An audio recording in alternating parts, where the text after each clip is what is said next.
it will go into what's called a springing LLC, and it's not a taxable event, but it changes the structure, and they can refinance and get new debt on the property, and everybody will still be intact. But when that property sells, then it becomes a taxable event because they can't 1031 exchange because it's just changed the whole structure. And you can't, with an LLC, it's not going to be a tick ownership. It's going to have maybe a couple hundred investors in one LLC. It just doesn't, it could be a taxable event. You think another option would be to close down this DST, but then everybody 1031 over to this new DST, which has new financing with the same asset. It would require a sale for that to happen. Yeah, maybe it'll happen one day, but one of the other stipulations of a DST is you can't exchange DST property for other property. So if you're in this DST and this property, that's what you're going to be in. You know, you can't keep the same DST entity and go buy and sell another property and just stay in that same one, right? But those are good questions. This is real quick, and I think this is towards the end of the presentation here. We have a great proposal tool for anybody who wants to see what it would look like if they were to exchange into a Delaware statutory trust portfolio or multiple DSTs, right? Here's a sample of one of the pages. Let's say this individual right here has $1 million in cash and $700,000 in debt to replace if they were to sell their property, excluding closing costs, commissions, etc. Right?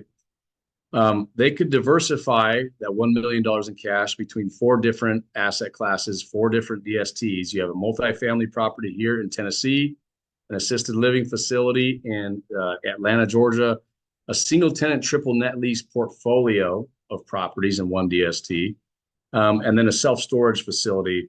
I believe this one's in Charleston. Yeah. So you can get a piece of all of these 4 different DSTs with your $1 million in cash that you have, and I'll show you what it looks like.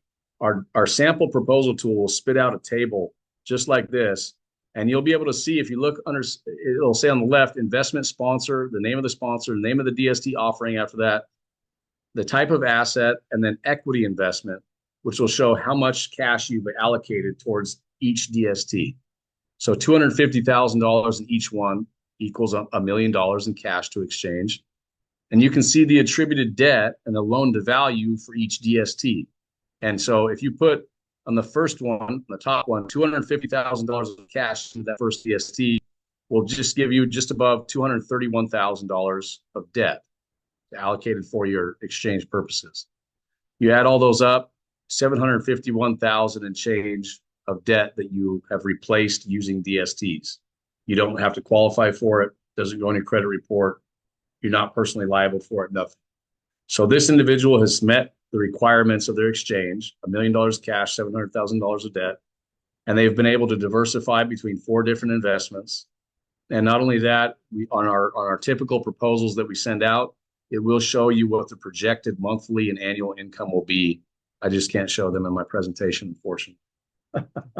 But I really like creating these proposals. I can do Zoom calls with anybody who wants to just see what it would look like and build a proposal with me.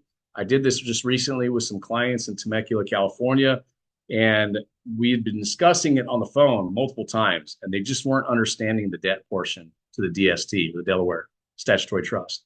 Once I pulled this up, it was like a light bulb switched on and it clicked, and they said, now I understand.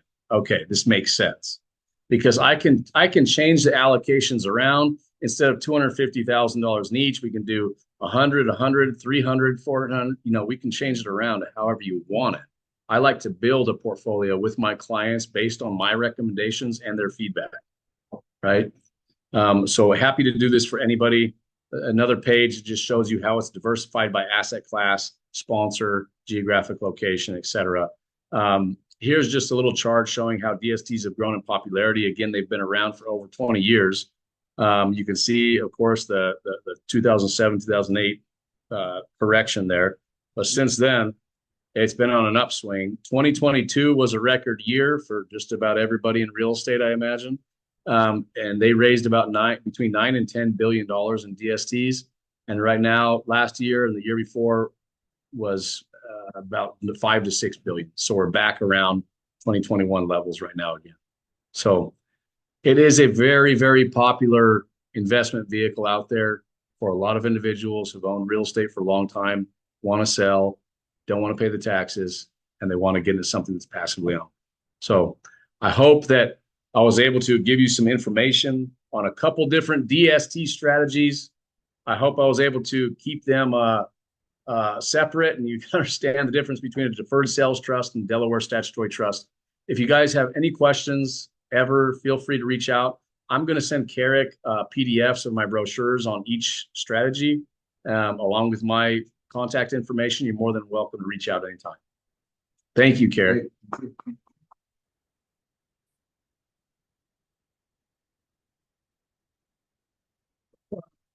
Just wanted to chat with you later about one potential strategy. Sure. I have a house in Scottsdale that I've been in for 35 years. Mhm. And the last few summers, I've really gotten sick of the heat, and seriously going to consider fixing it up and selling it. Yeah. And my base has been almost nothing. Mhm. And I'm going to probably be well over $1.5 million over 500,000 exemption I get. Right. So that the addition, so if you buy another house, can you exchange that to another house of equal value, or is that just the difference? Can you exchange that difference into something? Oh, you're saying do both of them, use both of them, use the 122 exclusion and use the 1031? Right. Yeah, it's definitely possible to use both of those. Mhm. I would discuss it with a QI and your CPA to figure out how to make it work, but it's definitely doable. I have to first make a decision whether or not it's time to move on. Yeah. But if it's your primary residence, you can't 1031 exchange a primary residence. So it won't work unless, yeah, like I've seen people sell. Yeah, yeah. And I've seen people sell the land portion, or maybe it's a duplex they're living in or whatever it is, or they're renting out part of it for a period of time. Maybe there's a gray area to walk through that, but I would consult your CPA. If it's your primary residence, it's going to be tough. Yeah. It would just get the section 122 exclusion. And then the first sales. To Hawaii for 2 years. Yeah, right. Right. Rent Rent it it You out. can't take the exclusion now. I always thought that when you sold your house and you bought a house of equal value or more, you don't, that's kind of the same. I guess you're always stuck with the 500,000. Yeah. Yeah, just if it's your primary residence. Yeah, that's the only, you can't do 1031s. Yeah. Gotcha. Good question. Rent the house they used to live in. Yeah, it is. Yeah, it is a great strategy. All right, if there's no other questions online, we'll conclude. Thank you, Dillon. Thank you, Carrick. Appreciate you.